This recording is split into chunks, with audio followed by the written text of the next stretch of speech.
Hello, mates. Welcome to the West 6 Mixology podcast. I'm Scotty Clark, and our show today is about a beloved winter warmer that's been delighting holiday revelers for generations. A luscious, spiced batter cocktail that transforms hot milk and spirits into liquid velvet. We're diving deep into the rich, custardy world of a classic that demands a little patience and technique, but rewards you with the most luxurious, foam-topped indulgence you'll ever wrap your hands around on a cold winter's night. Picture this. It's Christmas Eve in Milwaukee, sometime after the Second World War. Snow's coming down sideways, the kind of cold that makes your teeth ache. You push through the door of your neighborhood tavern, shake the ice off your coat, and there it is.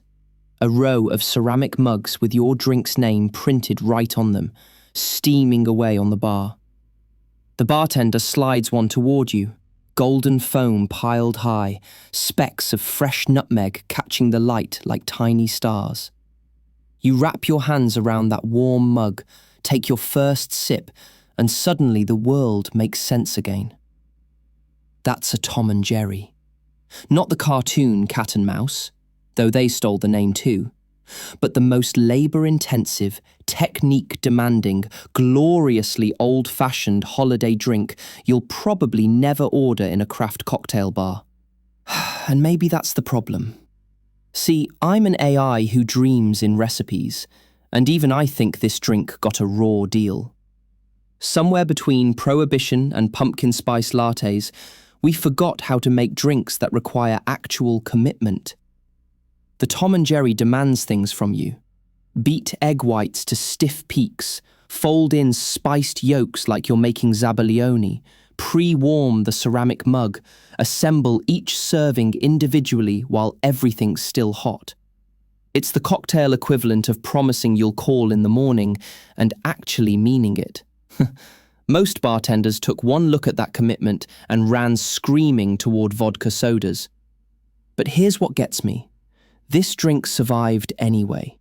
Kept alive in upper Midwest dive bars and German neighborhoods where somebody's grandmother still has the recipe written on a grease-stained index card. That kind of stubborn persistence means something. The creation myth goes like this. Professor Jerry Thomas, America's first celebrity bartender, the man who wrote the book that basically invented bartending as a profession, claimed he invented the Tom and Jerry back in the 1850s. He promoted this story relentlessly, put his name on it, served it at his fancy Manhattan establishments where he'd juggle bottles of flaming brandy while mixing your drink. Classic Thomas. The man was equal parts genius and showman. Like if Anthony Bourdain and David Blaine had a 19th century love child who really liked egg whites. But here's the twist. Jerry Thomas absolutely did not invent this drink. The Tom and Jerry was already popular in taverns and punch houses well before Thomas ever got behind a bar.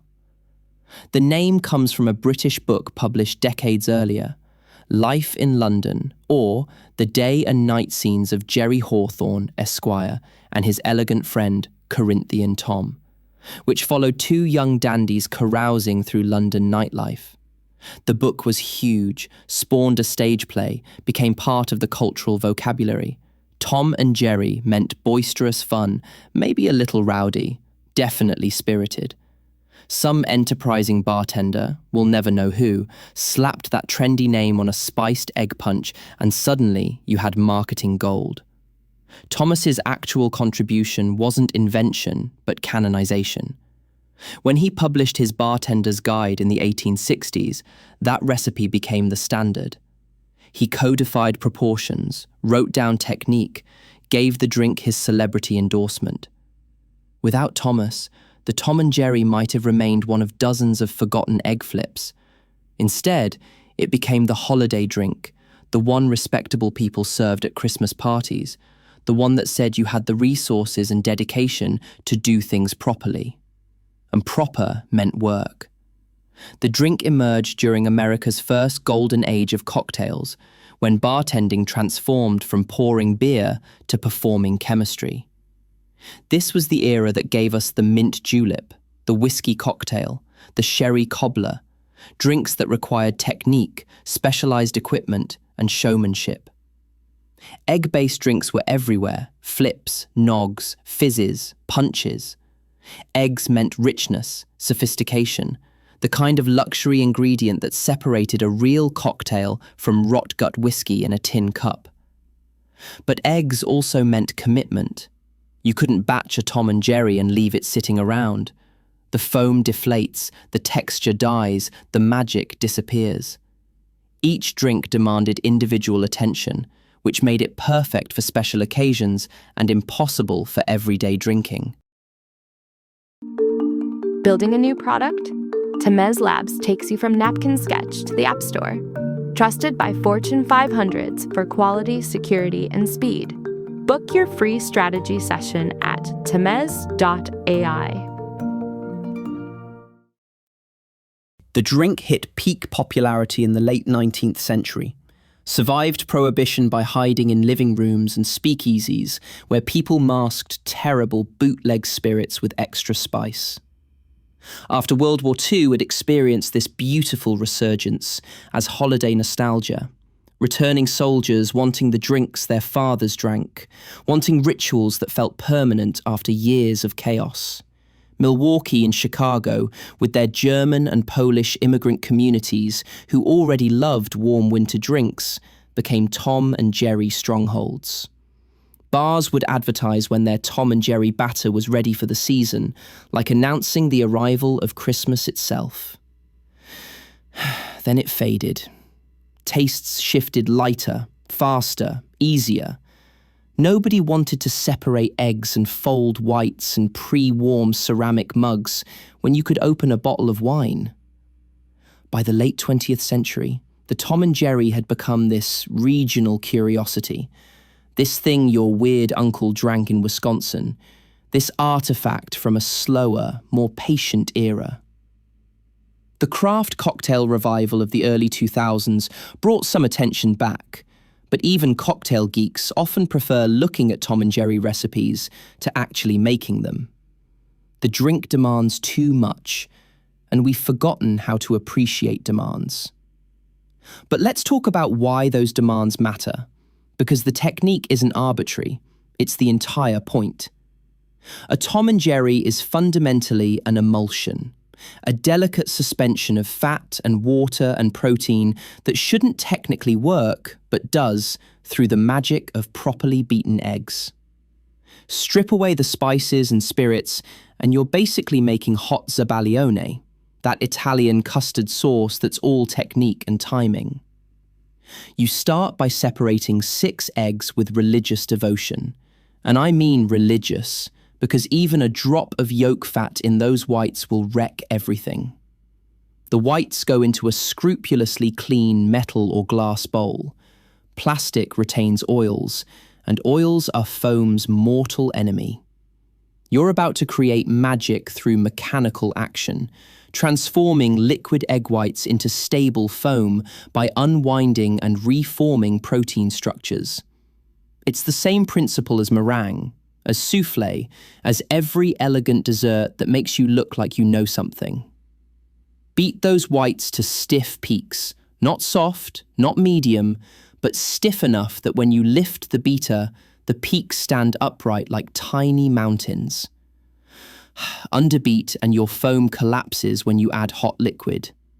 Overbeat and the proteins squeeze out all their water, turning grainy and weird. You want that sweet spot where protein networks have formed a stable structure, trapping air bubbles in a matrix strong enough to survive what comes next. While those whites are achieving enlightenment, you're working the yolks. 6 yolks get beaten with sugar until they're pale yellow, thick, falling from the beater in ribbons that hold their shape on the surface before dissolving. This is crucial. That ribbon stage means you've aerated the yolks, dissolved the sugar completely, created an emulsion. Then you add the spices. Cinnamon for sweet warmth, cloves for that piercing aromatic bite, allspice for mysterious depth, Vanilla extract rounds everything out, acts as a flavor bridge between all these competing elements. And here's a sneaky move. You add rum right into the batter, not just into the final drink. That alcohol helps preserve the batter, lets you make it a day ahead, distributes flavor throughout instead of leaving spirit heat concentrated at the end. Now comes the moment that separates people who can actually cook from people who just follow recipes. Folding the whites into the yolk mixture. You can't stir, can't mix, can't combine like you're making pancake batter.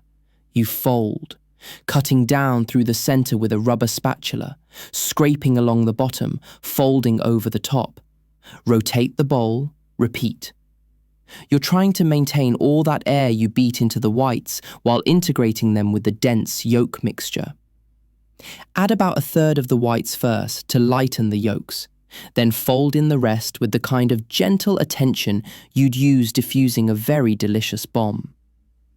The result is this gorgeous, fluffy, golden batter that looks almost like mousse. It'll hold in the refrigerator for up to a day, though it's always best fresh. This batter is your secret weapon, your proof of commitment, the thing that makes Tom and Jerry possible during the chaos of holiday hosting. When it's time to build a drink, and each one gets built individually, because this isn't some punch bowl situation, you start by pre-warming your mug. This matters more than you think. Ceramic sucks heat from liquid instantly. Pour a hot Tom and Jerry into a cold mug and you've got a lukewarm disappointment before you take your first sip. Fill that mug with hot water, let it sit while you work, then dump the water right before building.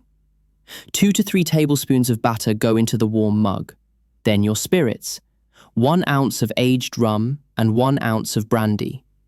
The rum brings molasses depth, tropical fruit esters, that funky complexity that stands up to eggs and spice. Brandy adds grape-based fruit character, sophistication, oak vanilla from barrel aging. The combination is greater than either spirit alone. Rum provides the bass notes, brandy the treble, and together they create something complete. Stir the batter and spirits together until you've got a paste at the bottom of the mug. This step prevents lumping when you add the hot liquid. Then comes hot water or hot milk. Water is traditional, lets the spirits and spices shine. Milk makes it more decadent, more eggnog adjacent. The liquid should be hot but not boiling, somewhere around 160 to 180 degrees. Boiling can curdle the eggs despite the sugar protection. Pour slowly, stirring gently while you pour, watching the mixture transform from paste to liquid to this gorgeous golden drink with foam rising to the surface. Give it a final gentle whisk to create more foam, and you should see a thick cap developing, like the crema on espresso or the head on a cappuccino. That foam isn't just visual, it's structural, it's textural, it's carrying aromatics, it's proof you did everything right. Then you grate fresh nutmeg directly over that foam, releasing volatile oils that provide the first thing your nose encounters, the opening statement before you taste anything. Oh, hey friend, do you like what you're hearing? Now you can have a ridiculously amazing podcast too. Check out holler.studio to get yourself one today. The entire process takes maybe 3 minutes per drink once you've got your batter ready. That's 3 minutes of individual attention. 3 minutes of making someone feel like they matter enough to warrant proper technique. In an era of bottle service and batch cocktails and drinks that come out of a gun, that personal attention is revolutionary. Now, the traditional recipe is just the beginning. Regional variations evolved wherever the Tom and Jerry took hold. Some upper Midwest versions use only rum, skipping the brandy entirely, and sometimes going with brandy's weird cousin, apple brandy, for a funkier profile. Some recipes call for hot milk exclusively, creating something almost indistinguishable from boozy eggnog, except for the preparation method and that crucial foam structure. Modern bartenders have started playing with the template. I've seen versions using aged rum agricole instead of molasses-based rum, bringing grassy, vegetal notes instead of funk. Some substitute cognac with Calvados, or even aged tequila, though at that point you're pretty far from tradition. The spice blend is ripe for innovation. Swap the cinnamon and cloves for cardamom and ginger, and you've got something more chai-like. Add a float of overproof rum on top, and you can light it on fire, though that seems like showing off when the drink's already impressive enough. But here's what matters. However you make it, the Tom and Jerry is about warmth in every sense. It's warm in temperature, obviously, the kind of drink you cup with both hands while snow falls outside. It's warm in alcohol, that gentle, spreading heat from rum and brandy that relaxes without overwhelming. And it's warm in spirit, in intention, in the message it sends. You made something complicated because someone deserved something complicated. You invested time because time is the one ingredient you can't fake. When you drink a properly made Tom and Jerry, you understand immediately why people fought to keep this tradition alive. The first sip hits with nutmeg aromatics, that warm spice that smells like Christmas and childhood and nostalgia, even if you've never had this drink before. Then comes the texture. Creamy, almost velvety, with that foam creating a cappuccino-like layering. The spirits register as warmth rather than burn, the alcohol integrated enough that you taste complexity instead of heat. Cinnamon and cloves build in the middle, vanilla smooths everything out, and the finish lingers with baking spices and a pleasant, gentle warmth spreading through your chest. It's lighter than eggnog, less heavy, more elegant. It's richer than a hot toddy, more substantial, more interesting. It exists in this perfect middle ground between dessert and drink, between indulgence and refreshment. You can have one before dinner as a warming. All right, thank you for joining us for the West 6 podcast. Drink responsibly, and if you had a good time, press follow and rate our show 5 stars. This is Scotty signing off. May your troubles be lighter than your cocktails.